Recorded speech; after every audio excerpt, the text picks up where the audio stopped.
Federico Sturzenegger al gobierno de Javier Milei en términos formales. Había sido parte muy importante en el diseño de la ley bases, en el diseño del decreto de necesidad de urgencia número 70. El viernes hicimos un repaso de sus objetivos. Esta fue nuestra portada. El no tan joven mano de tijera, porque básicamente viene a seguir recortando funciones del Estado.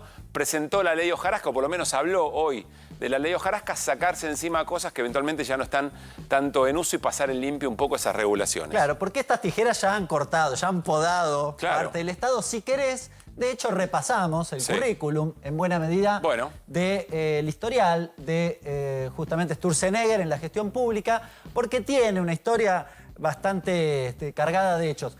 En el 2001 fue secretario de Política Económica. Bueno, terminó mal la cosa. Acá hay varias... como un viceministro de Economía, básicamente, viceministro de Economía, de hecho es la secretaría más importante, no existe el viceministerio como tal, pero básicamente se considera esta secretaría, que es la que piensa, la que cranea la política económica en su conjunto. Bueno, acá hay varias postales, te decía. De hecho, Sturzenegger fue el que hizo la conferencia de prensa diciendo vamos a recortarle el 13% a los trabajadores. En general uno tiene el recuerdo de los jubilados, pero el de los trabajadores del sector público también se hizo y básicamente la encabezó Sturzenegger. Te agrego dos cosas. El megacanje y antes de eso el blindaje. El blindaje fue un acuerdo con el Fondo Monetario Internacional básicamente para que le prestaran plata a cambio de ajuste. El megacanje básicamente fue un incremento sensible de la deuda de nuestro país porque pasaron la deuda existente a otra deuda con intereses mucho más altos. Estuvo procesado Sturzenegger por la cuestión del megacanje. En 2016 la justicia, el año no es menor, lo sobreseyó finalmente de esa causa. Bien, fue presidente del Banco Ciudad entre el 2008 y 2013, gestión Macri en la ciudad de Buenos Aires. Bien. Siguiente. Esto ya en la gestión. Vos frename, si hay algo para Macri, decir. Claro. Como, en la ciudad. Exacto, en la ciudad de Buenos Aires. Presidente del Banco Ciudad. Luego fue diputado, si no me equivoco. Diputado nacional del PRO, 2013-2015. 2 años. Y cuando ganó Mauricio Macri en el orden nacional, ¿a dónde se fue? Se fue como presidente del Banco Central los primeros casi 2 años. En realidad, hasta... ¿Vos te acordás aquella conferencia? Siempre tenemos el recuerdo, claro. Estos días lo recordábamos. 28 de diciembre de 2017. Exactamente, donde estaba Peña y demás.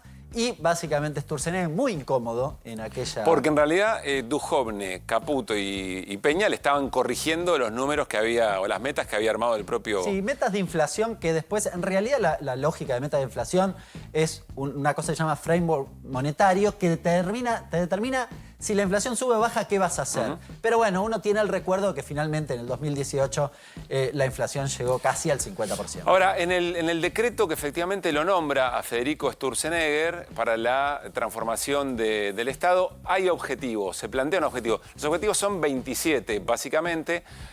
Se hizo un trabajo de resumen en algunos puntos que queremos compartir y a ver qué lectura tiene Hernán de estos puntos. Vamos a tomar algunos, son muchos, mencionabas vos. Vamos a tomar 5. Sí. Primero, disminuir los costos del sector privado y productivo. Como motor económico. Claro, vos decís, buenísimo, me parece bien, bajemos los costos impositivos para que se active la producción. Ahora, ¿qué pasó en el último tiempo? Mirá, te traigo un dato exclusivo. El miércoles se reúne CECIRA, el jueves, perdón, que son los gremios industriales. Se reúnen con los gobernadores, entre ellos Quintela, que recién entrevistábamos. Y este es un relevamiento, el segundo relevamiento de esa especie de central o coordinadora de sindicatos. Y mira lo que dice, el impacto que tiene el aumento de los servicios sobre los costos de producción. Queríamos bajar los costos de producción. Servicios, tarifas, básicamente. Básicamente las tarifas. Es decir, deberíamos ir a contramano si el objetivo es cumplir lo que decía Sturzenegger. Bueno, al 25% de las empresas le pega en el 80% de los costos el aumento de los servicios. ¿Se entiende el volumen? Pará, quiero entender esto bien. Al 25% de las empresas consultadas, el impacto de las tarifas les pega en un 80% ¿en qué? Sobre el total de sus costos. En sus costos. Es decir, sobre el total de sus costos, sobre el 80% de sus costos, en buena medida están influenciados por el efecto de lo que tiene que ver con las tarifas. A una de cada 4 empresas. Es decir, si aumentan las tarifas, te pega en la línea de flotación, te pega acá en el medio. El gobierno podría decir, bueno, el tema de las tarifas es un problema que incluso hasta el gobierno anterior sabía que había que resolver y quizás se está refiriendo a otros costos, ¿no? Pero bueno, evidentemente, Y ahora, si querés, pasamos Sí, a a ver. uno de los otros costos. Claro. Deben ser los impuestos. Bueno, Revisar el esquema tributario es otro de los objetivos de Sturzenegger. ahora, mira, esto fue de un estudio que hicimos hace algún tiempo. El INDEC, esto la gente mucho no lo sabe, el INDEC publica un informe que se llama ENGE, que es una encuesta, en realidad un relevamiento de los balances de las grandes empresas, Sí. del panel de 500 empresas más grandes. Este es el promedio de la relación de impuestos sobre la producción sobre ventas. Valor bruto de producción es ventas. Impuestos sobre ventas. ¿Está bien? Sí. Impuestos sobre ventas. Mira el promedio. ¿Para qué quiere decir esto? ¿Que el peso de los impuestos es muy bajo en relación a lo que venden? Básicamente es el 10%. Mira, acá es difícil Acá me estás decir, matando, confío en vos, explícamela, porque esto es lo que, esto es de lo que cada muestra. 100 pesos que vos vendés, Sí. de impuestos pagás 10. Si yo te lo hubiese preguntado sin saber el dato, ¿cuánto creías No, que mucho más. Bueno, porque habitualmente uno escucha que la presión fiscal es Pero eso no insostenible. depende de la actividad, del lugar del país. Sí, claro, este es el promedio. Este es el promedio de las 500 Sí, puede ser empresas. que haya algunos sectores que haya que revisar. Obviamente, pero yo te diría, eso está muy bien. En realidad, no es que nosotros tenemos una presión fiscal muy alta. El tema es que probablemente está muy mal repartida. Es más, no te lo traje porque se hacía muy largo, Sí. pero si yo tomo el panel de las empresas más importantes, no ya las 500, las primeras 10, supongamos, esto se reduce a menos del 5.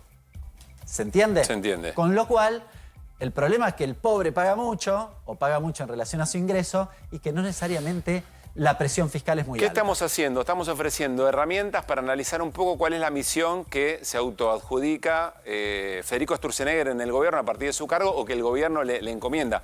Ofrecer herramientas para una lectura y para enriquecer el debate público. Punto 3, o conjunto de políticas que resumimos en esto. Impulsar la creación de empleo privado. Sí, acá Nadie lo podría estar en primero- desacuerdo. Siempre la pregunta es cómo. Claro, ¿Quién va a estar está en desacuerdo con fantástico. esto? Lo primero que se me vino a la mente, no lo traje, pero ya lo discutimos 1000 veces, es en la ley bases, cuando me quitaste todas las multas por el empleo no registrado, Sí. ¿eso va a ayudar a esto? Pues es un poco contradictorio. Ahora, te traje otra gráfica. ¿Qué cruza esto? Esta es la presión fiscal que recién mencionábamos de toda la sociedad, no de las empresas principales de la economía argentina. Sí. Fíjate que está en 25, 20, 23 y demás. Y esto es la tasa de desocupación. Fíjate cómo se mueven. Cuando aumenta la presión fiscal, baja la desocupación. ¿Pero cómo? ¿No era al revés? En esto me estás matando. Vos No, decís que tranquilo. cuanto más era la presión fiscal, Si yo te cobro más menor impuestos, era- hay menos ¿y trabajadores pero qué otras desocupados. cosas pasaban en este momento? Bien.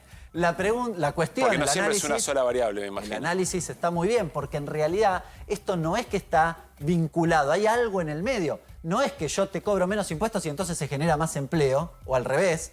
Si yo te cobro, como se ve en esta curva, te cobro más impuestos y hay menos desempleo. ¿Cómo se entiende? En realidad, lo que hay en el medio, que no está aquí, es el nivel de actividad. Y esto me parece un eje central, porque si al gobierno le preocupa el empleo registrado o la registración de empleo Sí. o la generación de nuevos puestos, Sí. la verdad es que se dedica a ver a la actividad. Bueno. Porque si se cae la actividad como se está cayendo hoy, el único tema que vas a ver es esto. La seguimos, pero yo te digo, conozco muchos pequeños y medianos empresarios, muchos bolicheros, comercios que te dicen, a mí me mata, una indemnización me puede liquidar. Para charlarlo, pero este gráfico es... Digo, Sí. para no dejar de pensar en cómo está pensando...